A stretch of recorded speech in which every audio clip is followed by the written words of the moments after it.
le recours bi nga xamante ne moom Amadou Ba def na ko à l'encontre de Cheikh Tidiane Dièye c'est intelligent. Est-ce que recours bi mu def ko ci Bassirou Diomaye Faye est-ce que loolu c'est intelligent est-ce que ce n'est pas s'attirer les foudres d'acteurs politiques yoo xamante ne en réalité gëm naa ne même bu fekkente ne nii waxuñu leen woon ne recours ba ca ñoom la jëm ñoom ñu ngi doon séntu ne ci ñoom la jëm parce que li neex mooy Sénégal maintenant on a la capacité d'anticiper ci li nga xamante ne moom moo nekk di xew Nabou ñun ñëpp xamoon nañ ne bi ñuy waxu recours jàppoon nañ ne recours moom dinañ ko wéer ci ndoddu Bassirou Diomaye Faye moom ala kulli jàppoon nañ ko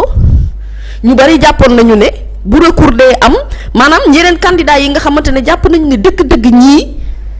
ce sont les candidats à craindre ci élection yi ñu jëm daanu jéem bépp pexe pour ñoom ñu bañ a mën a jàll c'est que nag li doon neex wala ba doon ñu teg gàcce mooy ñu rusloo ñu jël cible yi jëmale ko feneen dama ne lu waay yor missile Vladimir Poutine mi yor ay missile am toog est-ce que fu ne la koy bombarder pourtant am na doole de bu mu ko mën a defee. Il a les moyens de le faire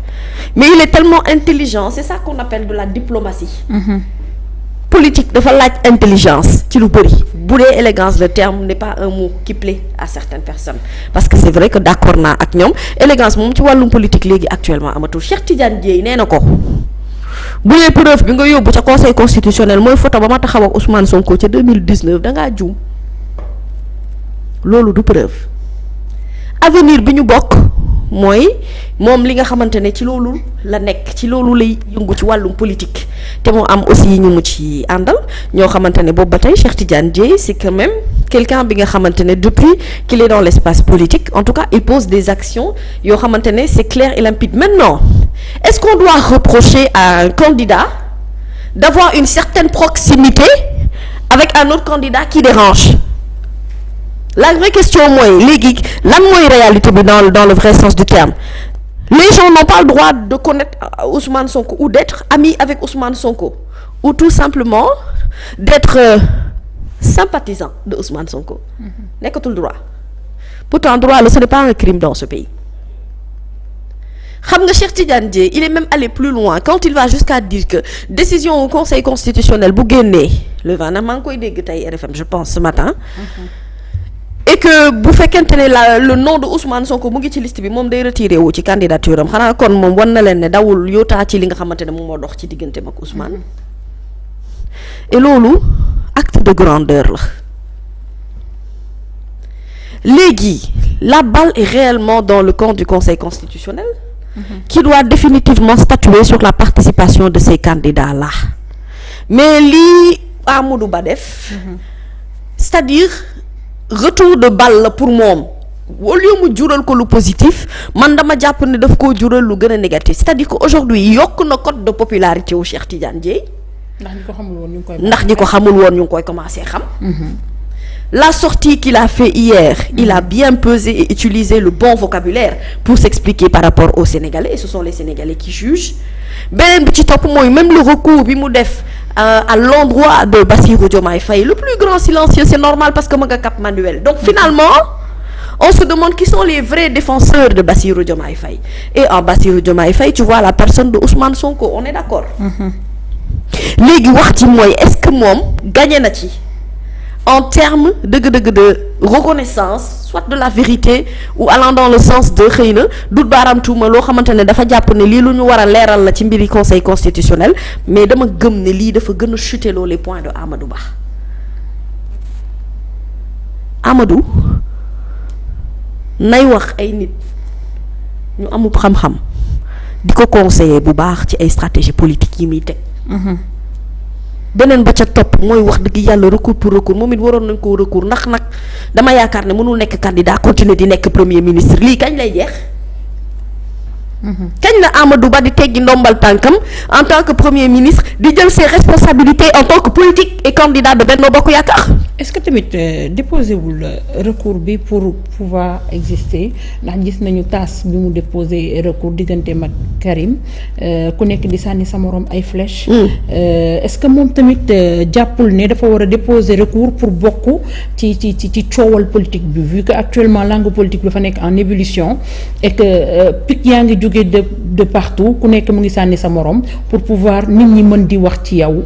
tout le temps wala. bëgg na sëgg bëre mais tout sauf Pastef.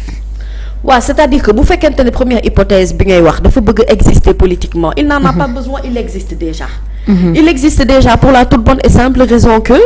mais Amadou Ba fait partie du système qui est en train de diriger ce pays en ce moment en sa casquette de premier ministre donc déjà loolu rek jox na ko assez de visibilité parce que les Sénégalais bu ñuy juger d'abord sur aujourd'hui li nga xamante ne moom mooy pouvoir bi li mu fiy liggéey ak lu mu fiy jot a def mënuñu cee génne à la kulli al Amadou Ba mu ngi exister politiquement parce que ci biir au sein de son parti tout ce qui a pu se passer ba ci ñi ñu jot a tàqalikool ñëpp ñu génn ca parti ba ak ñi ca jot a des coow leeg xeex yi ci biir permanence yi loolu kay nag wax dëgg yàlla nag jur na bruit soxlawul wuti bruit feneen bu fekkente ne deuxième hypothèse bi la le fait est que coûte que coûte il faut qu'on élimine des candidats yoo xamante ne soit dañoo jàppoon ne ci Pastef la ñu bokk wala en tout cas ce sont des acteurs de l'opposition radicale proches ou très proches de Ousmane Sonko ñu fexe ba kenn du ci bokk ci ñoom ñëpp bu boobaa nag ma ne leen yéen a ngi fës nag li nga xamante ne moom mooy la carte démocratique parce que la démocratie y inclut notamment l'opposition et l'acceptation de la contradiction je suis désolée on ne peut pas faire une élection dans ce pays en choisissant yi nga xamante ne ñoom ñooy seen ay adversaires loolu mënul nekk na bu ko yow kay da ngay dem di bëri ji bëgg nga keneen dafa bëgg waaw wax dëgg yàlla da ngay bàyyi nag ñi nga xam ne ñooy juge bi te ils sont loin d'être seulement des amateurs le peuple sénégalais atte ci li nga xamante ne moom la ñuy jëme ci kanam dama ne mbër bu wóolu boppam war ngaa mën a jàkkaarloog beneen mbër ak kooku doole bu mu mën ci am bu fekkente ne jàpp nga ne fi nga toog dëgër na am nga wéeruwaayu solide am nga ay argument yoo xamante ne moom nga war a faire valoir pourquoi avoir peur d'un autre candidat qui est en face de toi qui plus est en prison et qui n'a pas de pouvoir en ce moment ou sauf le pouvoir du peuple kon la réalité mooy est-ce que ñoom acteurs politiques yuy jàkkaarloo la ñu war a ragal wala askanu Sénégal la ñu war a ragal par rapport ak action yi ñu fi jot a def 12 ans de règne dama ne la du 12 mois te du 12 jours te les gens vont juger non seulement ci li jot a passé ci Sénégal li ñu dund ci wàllu taarix ak histoire li ñu dund ñoom ci bu ñu commencé jël nguur geeg léegi ce qui s'est passé dernièrement ci élection présidentielle yu 2019 door a àtte nag li nga xamante ne moom la ñu nekk ci 2023 bi est-ce qu'on veut prôner si oui eux ils le disent la continuité ou prôner la rupture et ça ce n'est pas la décision du candidat d'en face ça c'est la décision du peuple moo tax ce peuple là waruñu leen a xañ li nga xamante ne moom mooy seen possibilité de pouvoir se situer d'un camp ou d'un autre électorat bu mu ci mënti doon dafa war a am occasion exprimer wu par le biais des urnes ci jouru élection présidentielle bu boobaa ñu mën a xam kan moo mën waaye damay dem élection damay tànn ku may bokkal damay xool ku dul bokk am na koo xamante ne wax dëgg yàlla stratégie bi ñu ko tàmbalee ci début ba léegi mooy naa fexe ba mu bokk nga teg ko fan pour lan du bokk te juridiquement yoon may ko mu bokk pour lan du bokk te li nga déposé ba yow nga jàll moom mu déposé ko jàll pourquoi ñu war a acharné wu à la dernière minute sur des détails yoo xamante ne nii dañu ko jàppee naam et détails mais important pour le peuple sénégalais parce que finalement nekkatul combat en face ak ñi nga jàkkaarloo déedéet parce que lui da ci am wàll gu bare. Amadou Ba li mu war a liggéey xam nga mooy lan fexe ba au sein de son parti qui soit reconnu li mu war a liggéey xam nga mooy lan fexe ba Parcelles Assainies bu mu dëkk au moins son fief mu jëm fa am dara bay ci say woowu tànkati yow nooy bàyyi sa kilo dem di wax genn waa libaru jàmbur amoo loo doy ku dugg ci wàllum politique rek am nga lu la doy ci wàllum politique loo xamante ne ci loolu nga war a yëngu ak ci loolu nga war a nekk Amadou Ba a un travail à faire c'est de faire de telle sorte que aujourd'hui les Sénégalais reconnaissent et savent ñu mën a xam bu baax ràññee le premier ministre et le candidat parce que c'est deux personnalités différentes lu benn le PM est dans une mission mais le candidat a une toute autre mission c'est de convaincre son électorat ou le peuple sénégalais que lui c'est le bon choix. et combat wu opposition bi loolu la waroon nekk. combat wu opposition bi loolu la war a nekk opposition day opposé wu. te ñoom problème bi mooy amuñu problème ak opposition bi parce que boo ne opposition généralisée nga ils ont un problème avec un membre de l'opposition bu am ay nit ñoo xamante ne amaana ay sympathisants am lañu wala dañoo ànd ak moom ci xeex bi. ñoom ñuy teg seen stratégie kii di dérouler stratégie bi ñoom ñu am pouvoiru état kii amul pouvoiru état waaye am na certes le pouvoir du peuple. Effectivement. Léegi nag da ngay xool ndax pouvoiru état ak pouvoiru peuple boo ko tegee ci balance bi ci li nga xam ne moom mooy élection yi ñu jëm qui va gagner. La vérité c'est que man j'ai l'impression que ñii bëgg na lu dem waaye nu ñuy xool au moins comment ils vont faire ba limiter les dégâts non pourtant parfois li nga foog nag du loolu ki nga yaakaar ne kooku dëgg-dëgg moom mooy sa ennemi mën na bañ a nekk sa ennemi en réalité man yow yaay nekk sa ennemi wu bopp. wala système bi nga xamante ne moo la gunge boobu ba tey système boobu mooy sa ennemi. Parce que ce système n'a pas su avoir assez d'éléments solides yu war a mën a tax ne askan wi ne oh attention hein malgré si on a un guerrier ici fii kuy jouer à la Lucky Luke quand même on a quelqu'un qui est là c'est un Duncan McLeod moom c'est un immortel loo mënti def it moom il est là il est solide mais on a dépassé l'époque de Highlander Nabokor. On n'est pas dans des dessins animés on est dans la réalité une réalité politique qui a même franchi les murs des réalités politiques pour rentrer dans les réalités sociales. Pour toucher même à la limite nos cultures parce que le problème est beaucoup plus profond entre li xew ci diggante Ousmane Sonko ak ñi nga xamante ne ñoom ñoo nekk ci pouvoir bi da koo dépassé waaye de loin ci seen diggante ñoom ñaar la ñu waxee fii ay waxu ethnie ci diggante bi la ñu demee ba à la limite sunu ay kilifa diine ñemeetuñu yëkkati kàddu ci lu jëm ci wàllum politique ba bëgg cee raxas seen loxo taxawee ne ci seen diggante ñoom ñaar la ñu gisee ay góor ñu tëj leen ci kaso bi ci seen ay diggante ñoom ñaar la ñu gis fii ay fronde ci population sénégalaise ñoo xam ne allah kulli al ak loo mënti def loo mënti teg ci système xoolal fii ba ginnaaw suba Ousmane Sonko la ñuy faral ak i ñooñam problème bi du ay question de far réew mi dañoo bëggut a dégg dëgg. li xew fii dafa dépasser un terrain politique et c'est pas des actions de dernière minute qui vont venir régler tout ce qui s'est passé auparavant. Parce que le Sénégalais n'oublie pas on retient. bu nu doon fàtte ak di oublier Abdoulaye Wade du am punition bi mu am 2012. te pourtant Dieu sait que am na lu bari ci réew mi loo xam ne Wade fara Wade njàkk war nañ ko gërëmee ba fii ñu toog. ndax lu ko bañ nangu ne c'était un président visionnaire. bañkat la et même dans la manière de faire am na ci lu bari ci en termes de rupture lu mu war a mën a apporter mais ceux qui sont là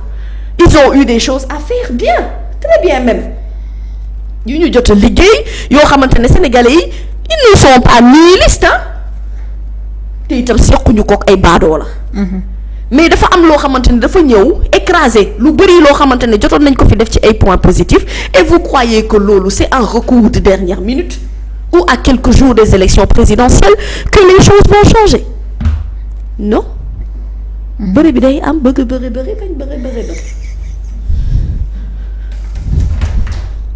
bañ bëri bañ bëri te ñu koo takkal kon ay loxoy jomaay ma ne mu bëre ma ne conseil constitutionnel ñoom dama ne pouvoir bi nanu moytu ni ko am grande surprise laa wax mooy la olo liste bi nekk 21 liste bi nekk 22 waaw bu boobaa kon xanaa kon dañuy ci supp jala ñuy prier di ñuy def boobaa non il faut que réew mi ñuy mën a nangu ni dafa am des réalités qui sont là socio-politiques judiciaires yoo xamante ne dund nañ ko durant une certaine période yu war a mën a tax na dëgg-dëgg fii nu toll nii c'est-à-dire on a envie de dépasser ce stade où on en est actuellement on a envie d'aller plus loin on a envie de changement et pour ça il faut une pluralité des candidats il ne peut pas y avoir de sélection parce que même si sélection jot naa am ci élection yi maa la ko wax ne la sénégalais yi ñoom ci seen bopp dinañu am lu leen bett ci lu bari ci procédure nu muy demee parce que sénégalais léegi mooy ay nit ñoo xamante ne danoo sonn ci wax ji en réalité xeex nañu amul njëriñ on a perdu des frères ici te ba léegi am na ñoo xam ne ñu ngi tëdd ci kaso bi chaque jour ñu ngi leen di kaasal pour ces 18 millions de sénégalais là qui sont ici et qui sont ailleurs dafa am foo xamante ne dañu fay toll en termes de maturité ci wàllu citoyenneté foo xamante ne booleetuñ ci wax ñoom it nañu am fu lay dem retirer seen ay carte électeur na ko je le répète et je le dis nous sommes à quelques jours des élections présidentielles il ne faut pas qu'il y ait d'abstention de vote durant ces élections présidentielles là élections yi bokk na ci élections yi gën a déterminantes ak yi gën a importantes dans l'histoire politique du Sénégal donc li koy changer mooy carte bi li koy changer mooy engagement population bi li koy changer mooy le jour de l'élection que tous les Sénégalais sortent voter massivement pour prendre la décision du changement par rapport à ce qui est en train de se passer dans ce pauvre pays-là, le Sénégal, qui malheureusement, on était grand, mais si on ne fait pas attention, on sera petit. tey Amadou Ba Adjaratou jërëjëf Badara Ndiaye bu fekkee ni en peu de temps il a pu